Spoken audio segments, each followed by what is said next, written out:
pessoal, aqui Leandro, professor de filosofia, dando sequência a essa série de vídeos, a essa série de aulas no formato de ensino remoto, na verdade. Hoje nós vamos falar de um período da tradição filosófica que ele geralmente não costuma ser muito trabalhado, né? Que é o período medieval, né? Precisamente os aspectos ali que estão circunscritos em torno da filosofia cristã, apesar de cair com uma certa frequência no Enem, tanto a abordagem em relação à patrística, né, que é o movimento do pensamento dos padres, como também o movimento ligado à escolástica, né, que é um período já posterior, liderado aí por um outro pensador cristão. Os dois pensadores que se destacam no período é o Santo Agostinho, ali no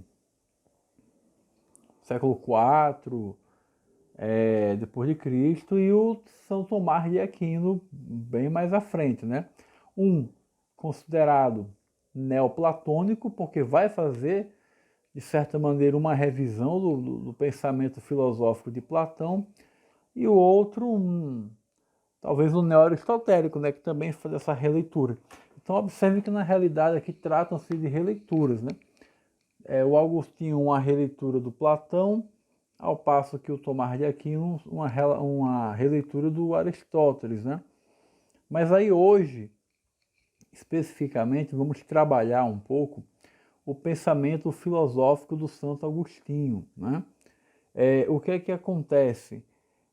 Marcado aí por esse período do pensamento cristão, a ideia central do pensamento filosófico do Agostinho é exatamente propor essa conciliação entre a fé e a razão, né? Vejo que você tem toda uma tradição filosófica privilegiando a razão, né? E aqui a proposta muda um pouco de figura. É evidentemente que vamos ter outro salto histórico lá a partir da modernidade, que essa filosofia cristã vai ser colocada em xeque novamente mais adiante. Mas o que nos interessa nesse momento aqui é entender a proposta do Santo Agostinho, que seria uma precedência da fé sobre a razão. Então, para Agostinho, você primeiro tem fé em determinado conhecimento, e no segundo momento, a razão, no caso, iria iluminar esse conhecimento. Essa seria um pouco a dialética, né? Outros conceitos centrais e fundamentais do pensamento do Agostinho é a ideia de liberdade, né? E de eternidade, né? A problematização do tempo, né? Suas principais obras, as Confissões, você tem toda uma discussão em relação a isso. Uma obra não muito conhecida que eu indicaria fortemente para vocês de Santo Agostinho é um livro chamado Contra os Acadêmicos. Não é muito falado. O diferencial desse livro, apesar da discussão riquíssima, é que ele é escrito no formato de diálogo, assim como os textos de Platão, né? Veja a influência aí, né? Então, contra os acadêmicos, você tem ali, em forma de diálogo, toda uma discussão acerca da existência de Deus, a discussão de fé, da razão. É uma obra maravilhosa que eu indico aí para vocês, beleza? Deve ter aí pelas bandas da internet.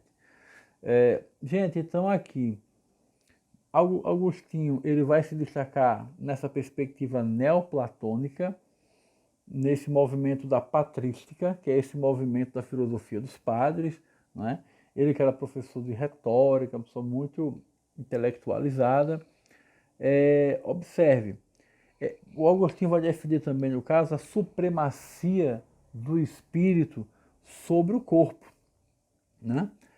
E aqui é central você entender o conceito de liberdade para Santo Agostinho. Para Santo Agostinho, a liberdade plena seria possível apenas por meio da harmonização entre as ações humanas e a vontade de Deus. Então perceba que, apesar de ter a presença forte do elemento da fé, o Agostinho não abre mão de uma perspectiva racional. Então ele propõe, na realidade, essa conciliação entre fé e razão. É isso que eu gostaria de que vocês percebessem. Essa necessidade do ser humano e a sua capacidade de apreensão e compreensão do mundo, da realidade. Tá? Ok? Ou seja, a fé, ou melhor, apenas por meio da fé se revelaria a verdade.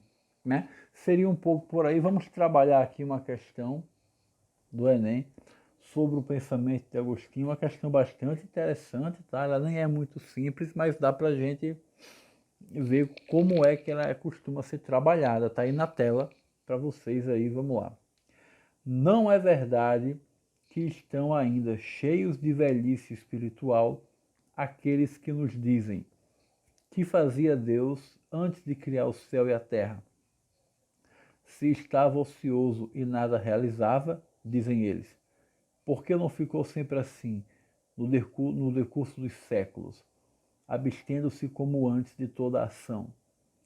Se existia se existiu em Deus um novo movimento, uma vontade nova para dar o ser a criaturas que nunca antes criara, como pode haver verdadeira eternidade se não ele aparece uma vontade que antes não existia?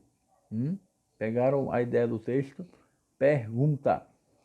A questão da eternidade, tal como abordada pelo autor, é um exemplo da reflexão filosófica sobre, letra A, essência da ética cristã, letra B, natureza universal da tradição, letra C, certezas inabaláveis da experiência, letra D, abrangência da compreensão humana, letra E, interpretações da realidade circundante.